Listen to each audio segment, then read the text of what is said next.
Ya, kembali lagi. Sudah 2 bulan lanjutan hari ini dari 2 bulan yang lalu. Dan mau bicara lagi mengenai apa yang terjadi di dunia sekarang. Gerakan-gerakan yang terjadi di banyak banyak tempat. Sebetulnya ada 1.200 gerakan yang terjadi di seluruh dunia. Setiap minggu ada gerakan baru. Dan gerakan bukan sesuatu di social media. Gerakan definisinya adalah 222. Ya, semua katakan sama-sama. 222. 2 Timotius pasal 2 ayat 2. Di mana Paulus suruh muridnya Timotius, "Hey Timo, apa yang saya berikan kepadamu, kamu berikan kepada orang lain yang bisa berikan kepada orang lain." Dari Paulus ke Timotius kepada orang kedua, ketiga, keempat. Jadi 4 generasi. Kalau sudah ada multiplikasi, reproduksi sampai 4 generasi, bisa bilang ada momentum, ada gerakan. Dan sekarang di seluruh dunia ada gerakan-gerakan termasuk negara kita di sini. Tapi yang pimpin gerakan-gerakan ini tidak selalu kita sadar apa ciri khas, apa kekuatan seorang yang memimpin kegerakan. Dan itu yang saya mau mendalami sedikit lagi hari ini dengan membaca dari Lukas pasal 10. Nah, ini cerita yang mungkin saudara pernah dengar, mungkin sudah hafal sebagiannya. Tapi coba waktu saya baca ini pelan-pelan, bawa dirimu ke dalam cerita ini. Merasakan apa yang terjadi 2000 tahun yang lalu, dampaknya dalam hidup mereka pada waktu itu, dan bawa dampak itu ke dalam hidupmu hari ini. Jadi saya mau baca Lukas 10 ayat 30 sampai 37. Yesus menjawab, seorang lelaki turun dari Yerusalem dan pergi ke Yeriko. Di tengah perjalanan, dia diserang penyamun. Ada orang anak-anak nakal datang. Dan mereka merampok dan memukul dia setengah mati, lalu tinggalkan dia di tepi jalan. Kebetulan pada masa itu seorang imam lewat di situ. Apabila dia melihat orang itu, dia menyeberang jalan dan meneruskan perjalanan. Demikian juga seorang Lewi lalu di situ. Dia mendekati orang itu untuk melihatnya. Lalu menyeberang jalan dan meneruskan perjalanan. Tetapi seorang Samaria yang sedang lalu di situ, tiba di tempat orang itu terbaring. Ketika dia melihat orang itu, hatinya penuh belas kasihan. Maka dia mendekatinya lalu membersihkan luka-lukanya dengan anggur dan mengobatinya dengan minyak. Selepas itu dia membalut luka-lukanya, menaikkan orang itu ke atas hewan tunggangannya sendiri. Dia membawa orang itu ke rumah tumpangan dan merawat dia di situ. Keesokan harinya orang Samaria itu memberikan 2 keping uang perak kepada tuan rumah tumpangan itu dan berkata kepada dia, "Hei, rawatlah dia dan sekiranya uang tidak cukup, saya akan membayarnya semua waktu kembali ke sini." Lalu Yesus akhir semua cerita ini dengan bertanya, "Menurut pendapatmu, di antara ketiga orang ini, siapakah yang menjadi sesama orang yang dirampok itu?" Dan guru Taurat itu menjawab, orang yang menunjukkan belas kasihan kepadanya. Dan Yesus berkata kepada dia, "Pergi dan berbuat demikian." Waktu Yesus cerita ini, mungkin ada orang di sekitarnya yang mendengar selain ahli Taurat ini yang mulai diskusi ini dengan Yesus. Dan waktu Yesus cerita, semua orang tahu apa yang maksud Yesus. Karena jalan ini terkenal.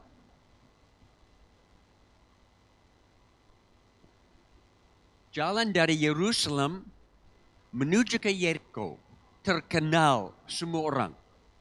Dari Yerusalem yang 800 meter di atas permukaan laut, harus turun sampai Yeriko yang 200 meter di bawah permukaan laut.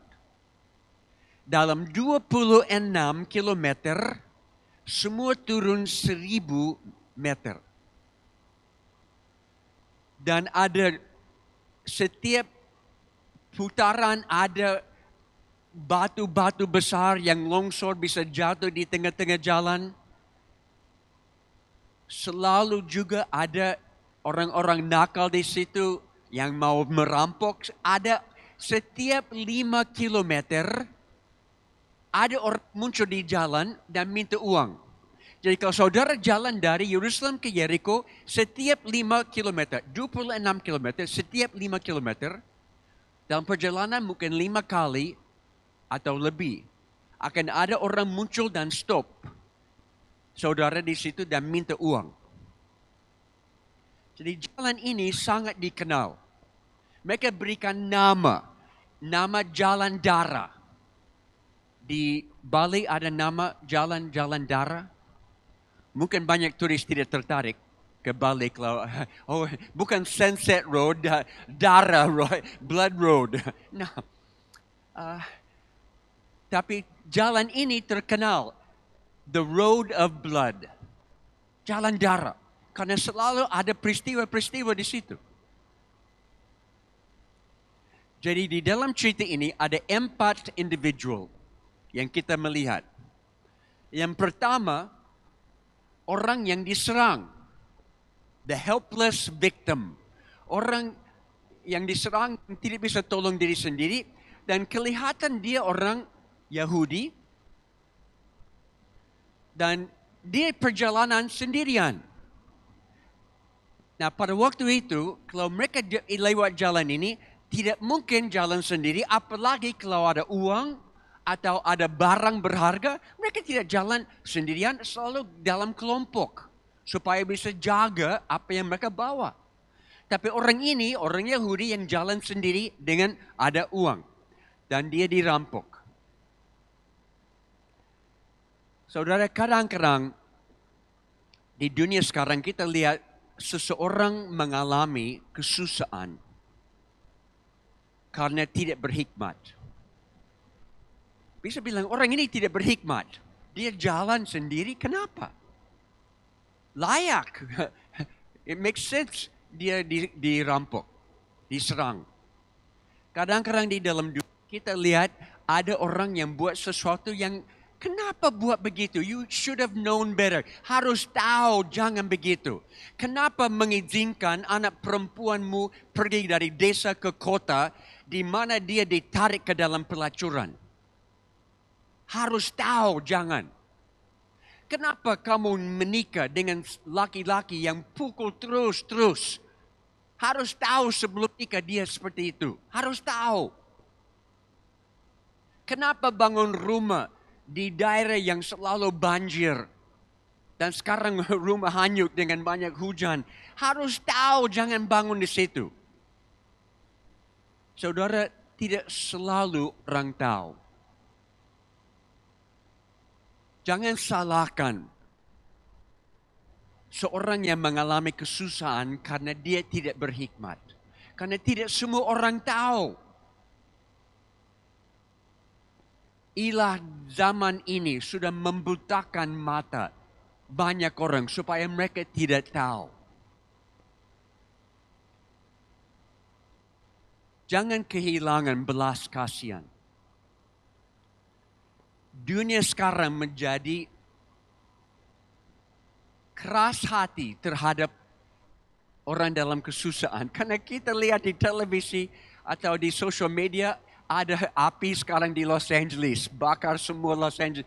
Ada hujan di Bali. Belum, hujan ini tidak seperti normal, ini hujan tambahan. Apalagi mungkin tahun 2025 ini akan ada hal-hal di luar dugaan.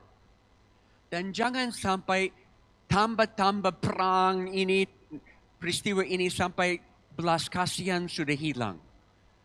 Dan hati menjadi keras terhadap orang di dalam kesusahan. Bisa jadi sudah mulai terjadi.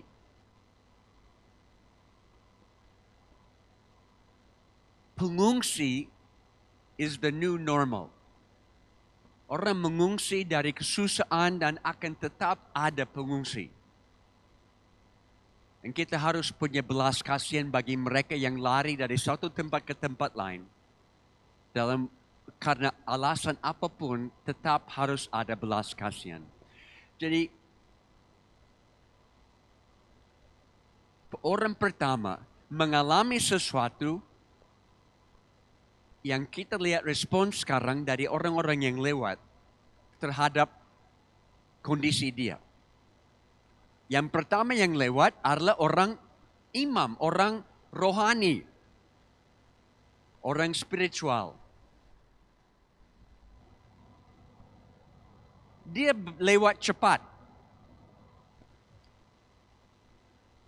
Karena dia pasti tahu kalau dia lihat orang ini di bawah dan tidak bergerak, apa perlu ditolong atau ya dia berlutut dan dia jama dan kasih putar dia dan lihat sudah mati, dia sudah sentuh jenazah.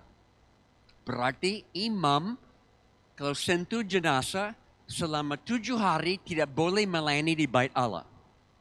Itu satu peraturan ada di bilangan bisa baca. Jadi imam dia menjaga job security.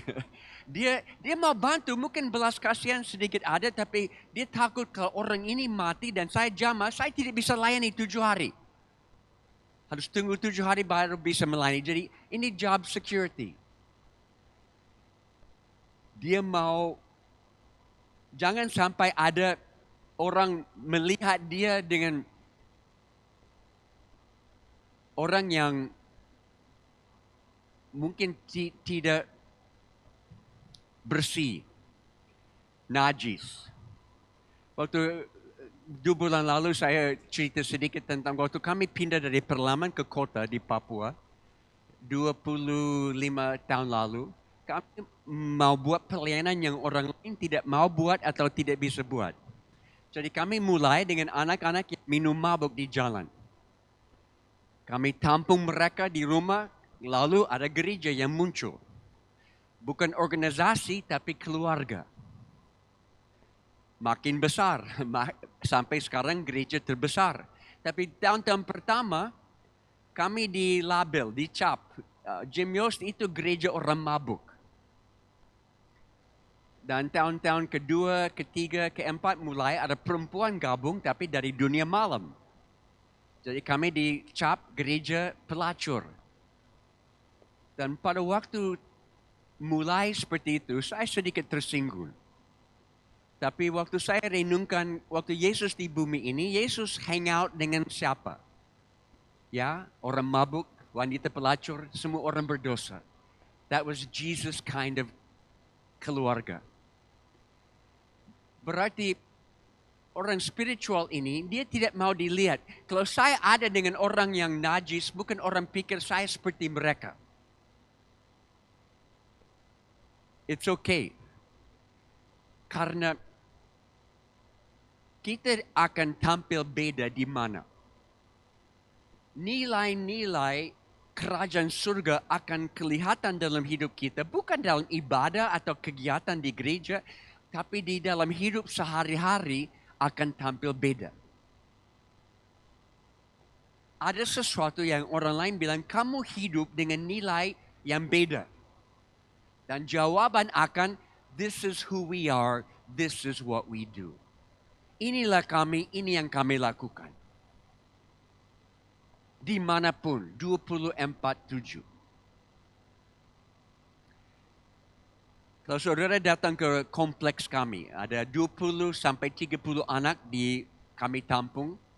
Mereka anak-anak yang dari jalan, mungkin orang tua sudah meninggal dari AIDS, atau alasan lain harus lari dari rumah karena tidak aman. Kami tampung dan mereka belajar hidup yang baru sama-sama. Dan mereka belajar untuk memberi. Cuma-cuma diberi, cuma-cuma harus membagi. Jadi sore hari di tempat kami akan lihat banyak orang datang. Ada anak-anak yang main bola basket. Jadi anak-anak kami yang jago basket, mereka latih anak-anak kecil. Ada lain perlu air, ada sumur. Jadi mereka bantu dapat air dari sumur, bantu bawa jerikan air ke rumah-rumah orang lain yang perlu. Ada yang perlu pengobatan. Kami ada klinik kesehatan gratis. Ada anak-anak membantu di klinik. Jadi anak-anak ini yang dianggap dibuang dari masyarakat, sekarang mereka give back. Mereka berikan kepada semua yang datang ke tempat kami.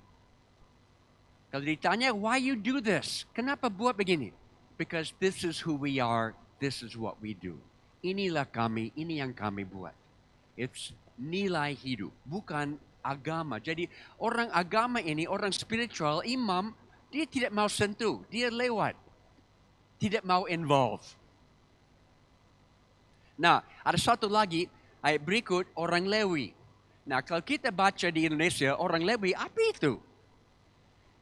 Lewi adalah khusus kelompok yang socially active. The social activist. Aktivis sosial, ya. Orang Lewi, dia peduli dengan semua yang ada di tengah-tengah masyarakat. Dia mau semua lebih baik hari ini daripada hari kemarin. Jadi orang Lewi dianggap dia pro masyarakat. Dia datang ke tempat ini, lihat orang ini di samping jalan, sudah dirampok. Mungkin dia mau bantu, mungkin dia datang lebih dekat, lihat-lihat. Tapi dalam pikiran dia tahu, sering di jalan darat ini, ada geng-geng. Dan mereka minta satu pura-pura berbaring di bawah seperti dipukul. Sampai orang datang mau bantu dan yang lain keluar dan rampok dia. Jadi dia sedikit takut. Apakah kalau saya bantu dia, mungkin ini satu strategi untuk saya akan diserang oleh banyak. Jadi dia jaga security, keamanan. Hati mau tolong, tapi menjaga security, keamanan lebih penting. Jadi dia lewat juga. Tangkap ini. Kegerakan-kegerakan di dunia sekarang terjadi di tempat-tempat yang paling berbahaya.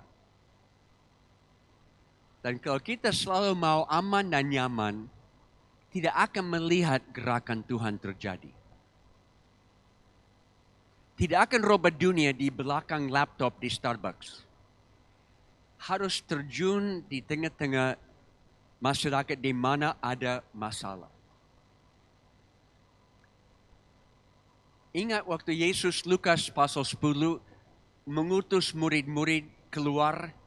Saya mengutus kamu seperti domba-domba di tengah-tengah serigala.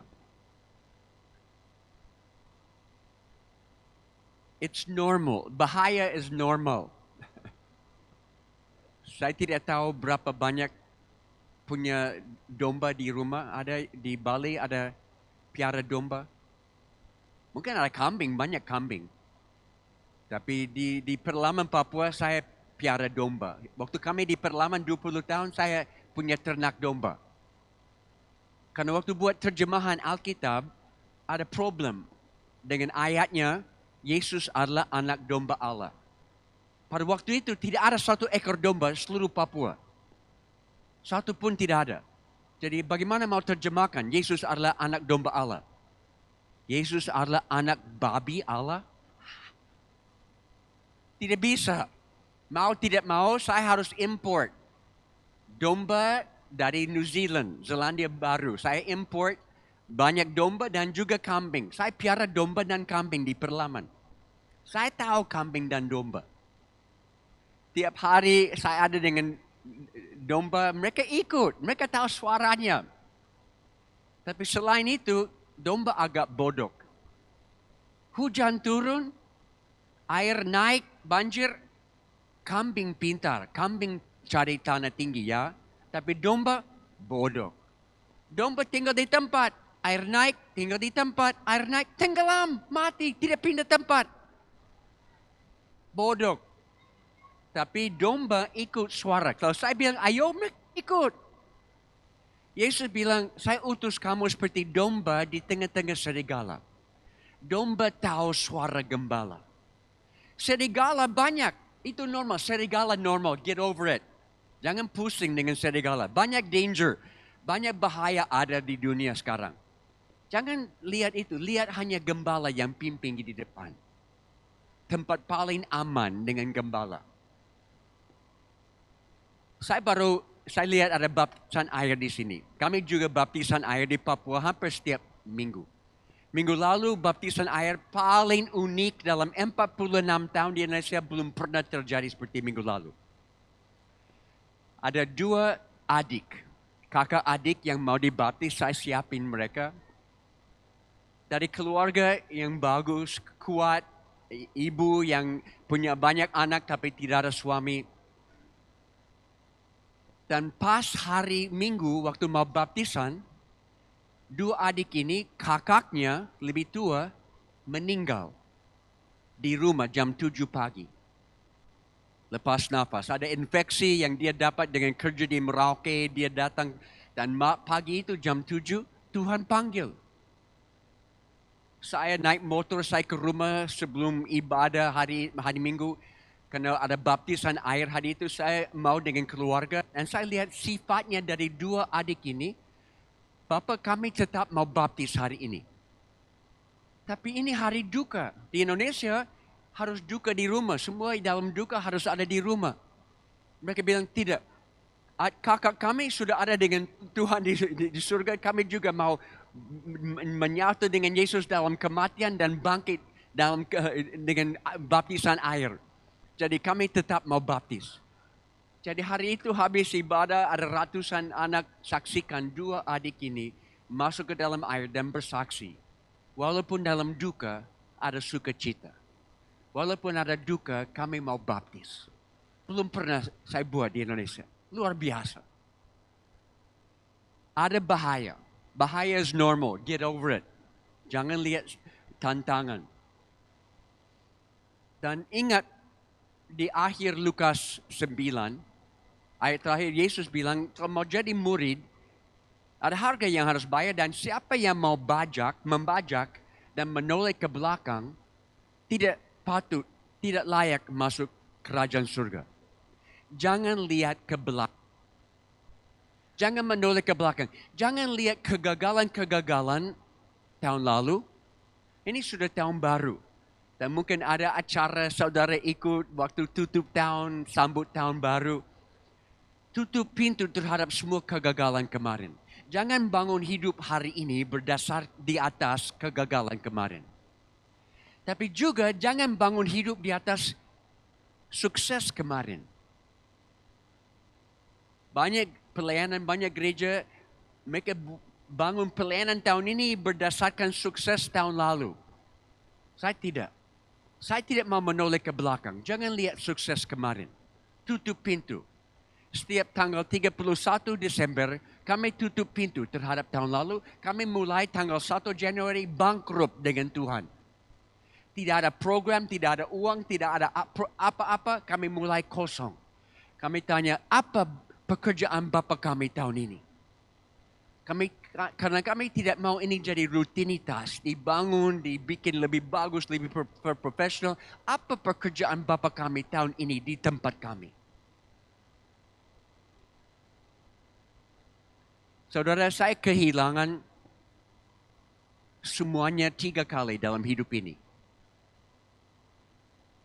46 tahun di Papua, bangun pelayanan bagus, tapi akhirnya kehilangan semua. Mungkin orang lain ambil pihak lain dan kehilangan semua aset, kehilangan semua nama baik, kehilangan semua pelayanan harus mulai dari nol. 3 kali. Dan setiap awal Januari Tuhan tanya saya, Jim, apakah siap mulai dari nol sekali lagi? Dan saudara, saya harus jawab, ya Tuhan, saya siap. Mulai dari nol sekali lagi. Karena saya tidak mau menoleh ke belakang. apa pekerjaan Bapa kami tahun ini? Harus tanya di Bali, apa yang baru yang Tuhan buat yang belum pernah dibuat. Kejar hal itu, tempat itu, orang itu. Tuhan bekerja. Kita nyanyi, ada lagu, Jesus is all we need. Hanya Yesus yang kami perlu. Tapi saudara, kadang-kadang kita tidak tahu, hanya Yesus yang kita perlu. Sampai hanya Yesus yang kami punya. We don't know He's all we need until He's all we have. Tidak ada lagi. Hanya Dia. Dan baru Dia menjadi sangat berharga dalam hidup ini. Jadi orang social activist ini, Lewi, hati baik, tapi dia masih jaga keamanan. Nama baik. Nah, ada satu lagi, ayat 33, orang terakhir, orang Samaria. Dan waktu Yesus singgung dan ada orang Samaria datang, dalam pikiran semua orang yang dengar Yesus cerita, dalam pikiran mereka, cerita ini akan jadi buruk sekarang. Karena orang Samaria orang paling jahat, paling nakal, paling tidak baik. Jadi mereka pikir Yesus akan bawa cerita ke arah akhir dengan tidak baik. Karena orang Samaria pada waktu itu,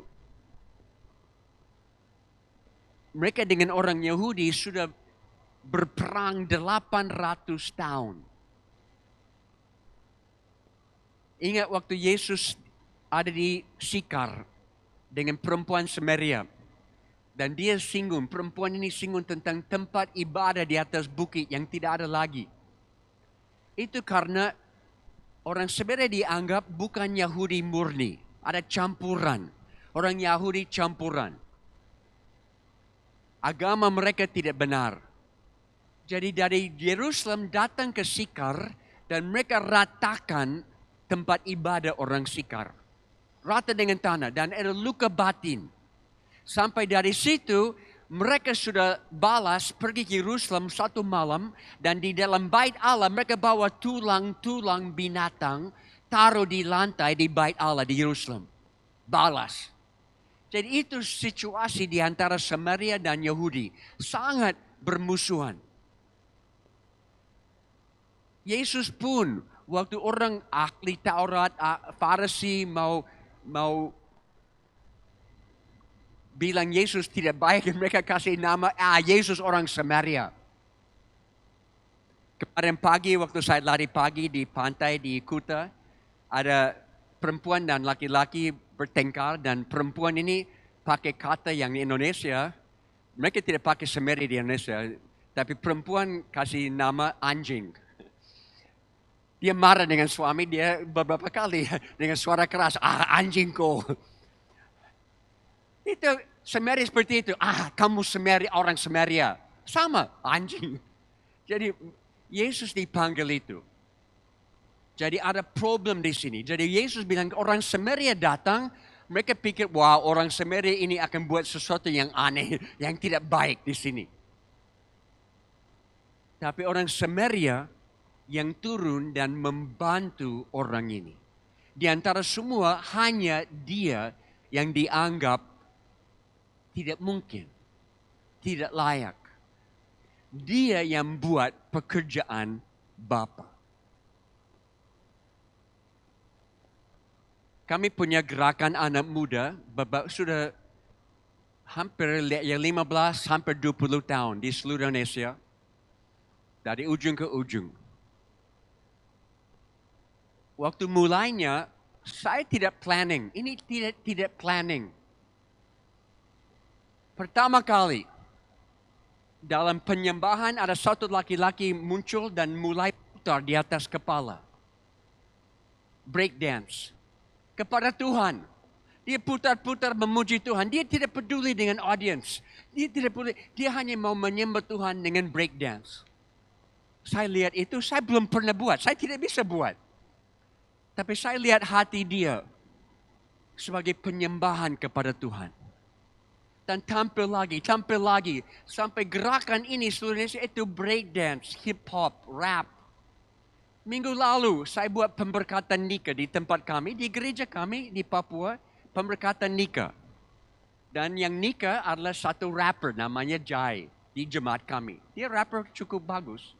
Dan sesudah mereka buat sumpah janji di depan semua, langsung dia spontan mulai rapping kepada istri, nyanyi lagu kepada istri baru ini. Pengantin laki-laki nyanyi kepada pengantin perempuan dengan rapping. Karena ini keluarga, ini bukan formalitas. It's real, it's genuine. Apa yang ada dalam hati bisa keluarkan untuk ekspresikan kepada Tuhan. Dan itu yang kami bebaskan dengan anak muda. Apa ekspresimu? Cara apa yang mau buat untuk Tuhan? Dan ini yang dibuat. Orang Samaria dia datang dan dia bantu. Dan ada dua hal tentang orang Samaria, tangkap ini. Satu, dia punya kepercayaan dengan orang yang punya hotel, yang tempat penampungan ini, tempat di mana dia bawa orang yang luka, taruh di situ dan dia bilang, hey, bisa jaga dia, saya rawat 1 hari, tapi saya harus pergi, saya akan kembali dan hutang semua saya akan bayar. Dan diterima. Berarti dia punya reputasi dengan orang itu, ada social credit. Dia ditampung sesuatu di tengah-tengah masyarakat yang mereka lihat orang ini jujur. Orang ini dapat dipercaya. Mungkin rohani, bersih, agamawi tidak ada. Tapi hati yang jujur dan dapat dipercayai sudah terbukti. Kedua, orang ini membuat kehendak Bapa di surga. Dia turun tangan dan membantu. Tangkap ini, orang yang akan rubah dunia, yang akan pimpin kegerakan di Bali atau di tempat manapun, orang yang punya social credit di tengah-tengah masyarakat. Sudah tampung nama baik dan dia bisa dipercayai. Dan dia mau buat kehendak Bapa di surga. Those are the people that change the world. Itu orang-orang yang rubah dunia. Saya dapat telepon 1 hari dari DPR Papua. Saya jarang angkat telepon. Waktu HP bunyi, saya, halo? Ini Bapak Jemios? Ya, ini siapa? Ini Ketua DPR. Hah? Saya tidak kenal orang dari DPR. Boleh saya bantu? Ya, kami lihat problem di Papua dengan HIV AIDS dan narkoba meningkat drastis. Kami dari pemerintah tidak tahu mau buat apa untuk memecahkan masalah ini. Tapi kami lihat di kotamu, banyak anak-anak dari jalan dipulihkan lewat pelayanan 4 jam. Dan kami mau minta bisa bantu pemerintah dengan problem-problem sosial ini. Bisa tangkap ini, gereja semula tidak lempar problem sosial kepada pemerintah. Mereka ambil semua problem sosial. Mereka memiliki karena semua kembali kepada broken self-image. Harga diri yang sudah rusak. Kalau harga diri dalam Tuhan dipulihkan, banyak masalah sosial akan beres sendiri. Jadi orang ini, orang Samaria, dia turun tangan. Nah, semua diskusi ini mulai karena ada satu ahli Taurat yang datangi Yesus dan dia tanya, Guru, dia mau mencoba Yesus. Apa yang saya harus buat untuk dapat hidup yang kekal? Dan Yesus tanya, apa yang ditulis dari dulu? Mengasihi Tuhan Allahmu dengan segenap hati, segenap jiwa, segenap akal budi, dan mengasihi manusia sesama seperti dirimu sendiri. Dan dia tanya, siapa manusia sesama?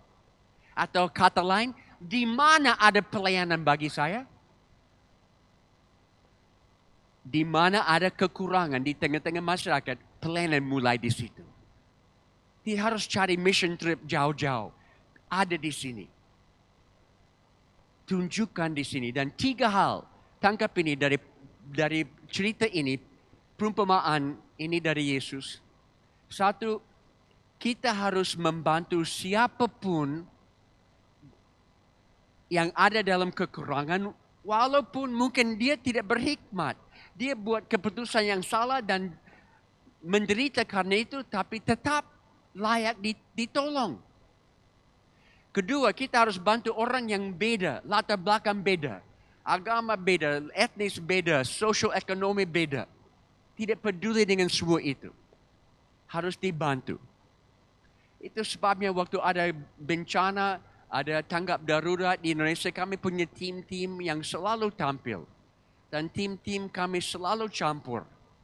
Ada Kristen, ada Hindu, ada Muslim, ada Buddha. Kami campur karena kami mau semua berpegang tangan dan melihat motivasi kami di dalam tanggap darurat. Kami seperti orang Samaria, mau buat kehendak Bapa di sini. Jadi kami tidak peduli dengan latar belakang berbeda. Dan poin ketiga, love must be in action. Kasih kita harus ditunjukkan dalam gerak, tindakan. Kalau tidak ada, omong gampang, mana buktinya? Kata Yesus terakhir, 37, pergi dan buat demikian. Dunia ini tidak akan dirubah oleh musik kami. Dunia ini tidak akan dirubah oleh ajaran kami. Dunia ini tidak akan dirubah oleh kemampuan kami untuk kumpulin banyak orang di satu tempat. Dunia ini akan dirubah dengan love in action. Kasih yang ditunjukkan dalam hidup sehari-hari. Mungkin kalau 2025 ini ada logo, ini the year of the new Samaritans. Tahun orang Samaria baru. Tanya orang di sampingmu, mau jadi orang Samaria? Mau. Saya mau jadi orang Samaria. Social credit with the masyarakat and do the will of my Father. Wow. Waktu kami masih di Perlaman, saya akhir dengan ilustrasi ini. Waktu kami masih di Perlaman, ada 5 kampung kami di tengah-tengah 5 kampung suku Sawi. 1, 2, 3, 4, waktu tahun ketiga ada anak yang dibangkitkan dan matian dari tenggelam di dalam sungai dan Tuhan izinkan dia hidup lagi. Dan dari situ 1, 2, 3, 4 kampung banyak bertobat, serahkan hidup kepada Tuhan. Tapi 1 tidak. Karena kepala kampung ini namanya KW. Dia sangat melawan kami. Dia tidak izinkan siapapun dari kampung dia ikut pelayanan kami. Istri beberapa kali dia ikut sembunyi-sembunyi, dia ikut pelayanan kembali, KW pukul istri setengah mati. Istrinya KW jadi hamil 1, 2 kali melahirkan anak yang stillborn. Anak mati, tidak hidup. Kali ketiga, waktu istrinya jadi hamil, KW izinkan dia datang ke klinik kami, di mana istri saya melayani ibu-ibu yang hamil dengan perawatan khusus supaya bisa melahirkan dengan baik. Jadi istrinya KW datang siap-siap untuk melahirkan. Dan pada hari anak dilahirkan, tidak mati. Ini pertama kali dia melahirkan anak yang tidak meninggal. Hidup. Dan istri saya buat sesuatu yang dia selalu buat dengan ibu yang melahirkan baru. Karena waktu itu ada satu pengusaha di Amerika yang selama dia buat usaha sepanjang hidup, dia tinggal menginap di hotel-hotel. Dan waktu dia keluar dari check-out dari hotel, dia selalu ambil sabun kecil di hotel, di tempat mandi. Dia selalu ambil sabun kecil dan sakukan waktu keluar. Mungkin di Indonesia tidak buat itu. Orang Amerika banyak buat itu. Jadi sepanjang profesi dia mau pensiun sekarang, dia kumpul banyak sabun kecil di rumah. Tidak pakai, dia hanya kumpul-kumpul dalam karton besar. Dan dia tidak tahu mau buat apa dengan sabun kecil.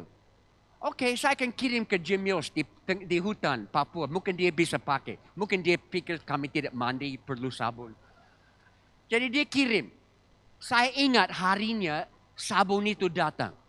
kami masih di Perlaman, 1 kali sebulan pesawat air datang dan turun di sungai, membawa makanan, membawa supplies, apa yang kami perlu, surat-surat.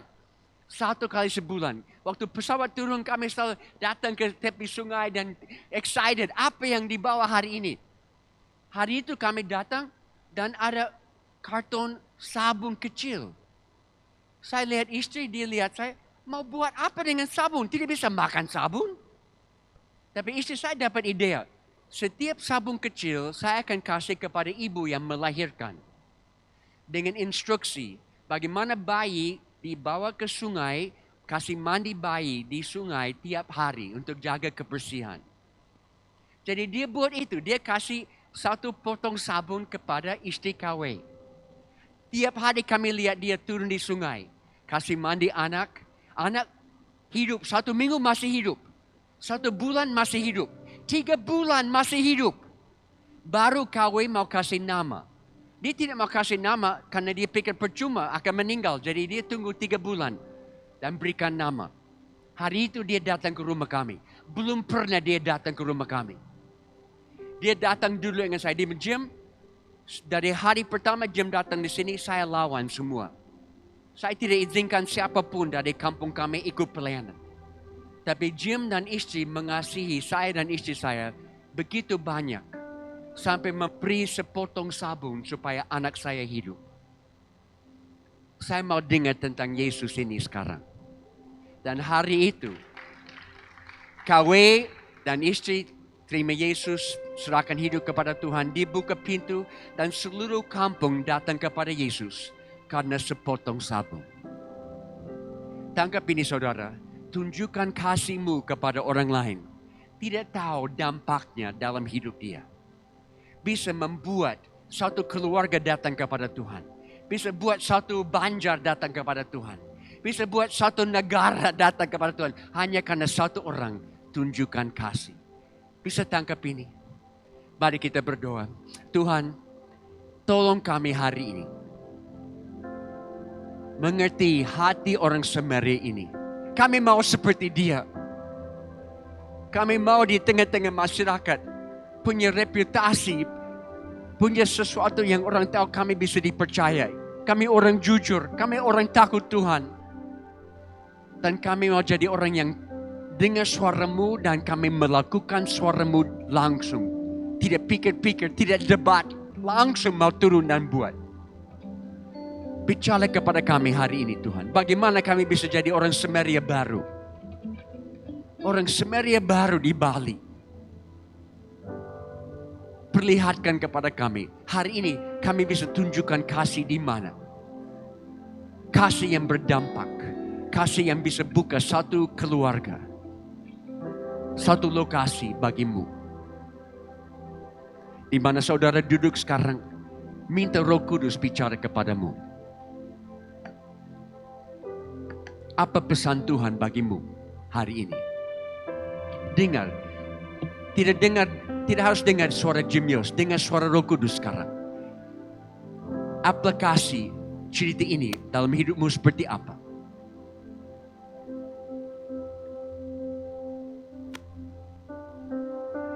Bangkrut dengan Tuhan tahun baru ini. Apa pekerjaan Bapa hari ini, minggu ini bagimu? Tuhan, kami kunci suara-Mu, pesan-Mu yang kami dapat hari ini.